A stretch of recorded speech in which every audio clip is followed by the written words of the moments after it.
Air strike সহ আগামী দিনে যে কোনো যুদ্ধে অপরিহার্য হয়ে উঠেছে ড্রোন। যুদ্ধক্ষেত্রে নতুন মাত্রা আনতে যাচ্ছে ড্রোন প্রযুক্তি, বদলে যাচ্ছে প্রচলিত যুদ্ধ ব্যবস্থা। সর্বশেষ কয়েকটি যুদ্ধে ড্রোনের অতি উচ্চ মাত্রার সফলতার কারণে সব দেশই তাদের সামরিক নীতি ও সামরিক কৌশলে পরিবর্তন আনতে বাধ্য হচ্ছে। নৌ, বিমান, স্থলবাহিনীর সাথে সাথে অবিচ্ছেদ্য অংশ হতে যাচ্ছে ড্রোন প্রযুক্তি। পাল্টে যেতে পারে আগামী দিনের যুদ্ধের সব হিসেব নিকেশ। এখনও পর্যন্ত বিশ্বে দু ধরনের ড্রোন আছে, আনম্যান্ড এয়ার ভেহিকেল বা ইউএভি, এরা আকারে বড়, আর মাইক্রো এয়ার ভেহিকেল বা এমএভি, এরা আকারে ছোট। বন্ধুরা, দেখে নেওয়া যাক বিশ্বের সব থেকে শক্তিশালী unmanned air vehicle US general Atomics নির্মিত MQ-9 রিপার প্রিডিয়েটর ড্রোন সম্পর্কে। MQ-9 রিপার প্রিডিয়েটর ড্রোন হলো একটি মনুষ্যবিহীন বায়বীয় যান বা ইউএভি, যা রিমোটলি কন্ট্রোল এবং অটোনোমাস ফ্লাইট অপারেশনে সক্ষম। জেনারেল অ্যাটমিক্স অ্যারোনটিক্যাল সিস্টেম দ্বারা প্রাথমিকভাবে মার্কিন যুক্তরাষ্ট্রের বিমান বাহিনীর জন্য তৈরি করা হয়েছে। বর্তমানে আমেরিকা ছাড়াই বিধ্বংসী ড্রোনটি ব্যবহার করছে France, Germany, Britain, Bharat, Italy, Japan এবং ন্যাটো দেশসমূহ।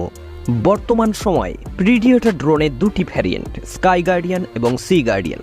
স্কাই গার্ডিয়ান ল্যান্ড এরিয়ায় অপারেশনে ব্যবহার হয় এবং সি গার্ডিয়ান সমুদ্র এরিয়ার অপারেশনে ব্যবহার করা হয়। MQ-9 পূর্ববর্তী জেনারেল অ্যাটমিক্স MQ-1 প্রিডিয়েটরের তুলনায় বড়, ভারী, আরও সক্ষম একটি ড্রোন। MQ-9 রিপারে রয়েছে 950 শ্যাফট হর্স পাওয়ারের টার্বো প্রোব ইঞ্জিন, যা MQ-1 প্রিডিয়েটরের তুলনায় 115 হর্স পাওয়ার পিস্টন ইঞ্জিনের তুলনায় হাইলি ডেভেলপ।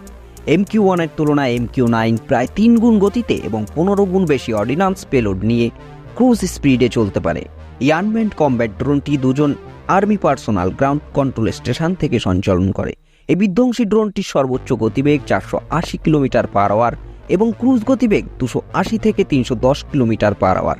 2721 কেজি জ্বালানি ক্ষমতা সমেত সর্বোচ্চ টেক অফ ক্ষমতা 5670 কেজি।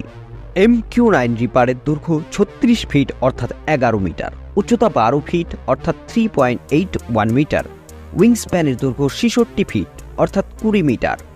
MQ-9 রিপার নানা ধরনের অত্যাধুনিক অস্ত্র বহনে সক্ষম, যেমন হেলফায়ার মিসাইল ও laser guided bomb. MQ-9 Reaper 30 ঘন্টা ধরে আকাশপথে ইন্টেলিজেন্স, সার্ভিলেন্স এবং যে কোনো ধরনের প্রাথমিক নিরীক্ষণে সক্ষম এবং ফুললি ওয়েপন লোডেড অবস্থায় 23 ঘন্টা ধরে যে কোনো মিশন চালাতে সক্ষম। MQ-9 রিপার 50,000 ফিট অর্থাৎ 15,000 মিটার উচ্চতায় এবং 1800 কিলোমিটার স্থান জুড়ে অপারেশন চালাতে সক্ষম।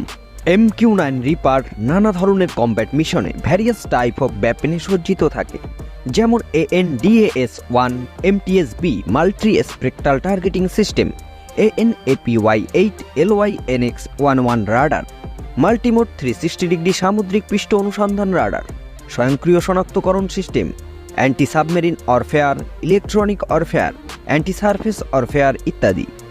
MQ-9 রিপারে 7টি হার্ড পয়েন্ট আছে, অর্থাৎ যেখানে অস্ত্র বহন করা হয়, 4টি AGM-114 Hellfire air to ground missile এবং 2টি 230 কেজি ওজনের GBU-12 Paveway laser guided bomb ও একটি GBU-38 joint direct attack munition বহন করা যেতে পারে। এছাড়া এয়ার টু এয়ার স্টিঙ্গার মিসাইলের MQ-9 রিপারে পরীক্ষা চলছে। এই বিধ্বংসী ড্রোনটি সৃষ্টির পর থেকে নানা ধরনের অপারেশনে সক্রিয় ভূমিকা গ্রহণ করেছে, যেমন হিউম্যানিটেরিয়ান অ্যাসিস্ট্যান্স বা disaster relief, search and rescue, law enforcement, border enforcement, air defence counter, airborne early warning. বিশেষভাবে উল্লেখযোগ্য মিশন হল পাকিস্তানে ওসামা বিন লাদেনকে শনাক্ত করার জন্য MQ-1 প্রিডিয়েটর ব্যবহার করা হয়। 2020 সালে বাগদাদ আন্তর্জাতিক বিমানবন্দরে মার্কিন MQ-9 রিপারের মিসাইলের হামলায় ইরানের কুডস ফোর্সের কমান্ডার কাসেম সোলেমানি এবং ইরাকি পপুলার মোবিলাইজেশন ফোর্সের ডেপুটি কমান্ডার আবু মাহিন্দি আল মোহান্দিস নিহত হন। এছাড়া আফগানিস্তান ইরাক যুদ্ধে, সিরিয়ায় আইএসিস জঙ্গি ঘাঁটি ধ্বংসে MQ-9 রিপার এক এবং অদ্বিতীয় unmanned aircraft. Thank you all.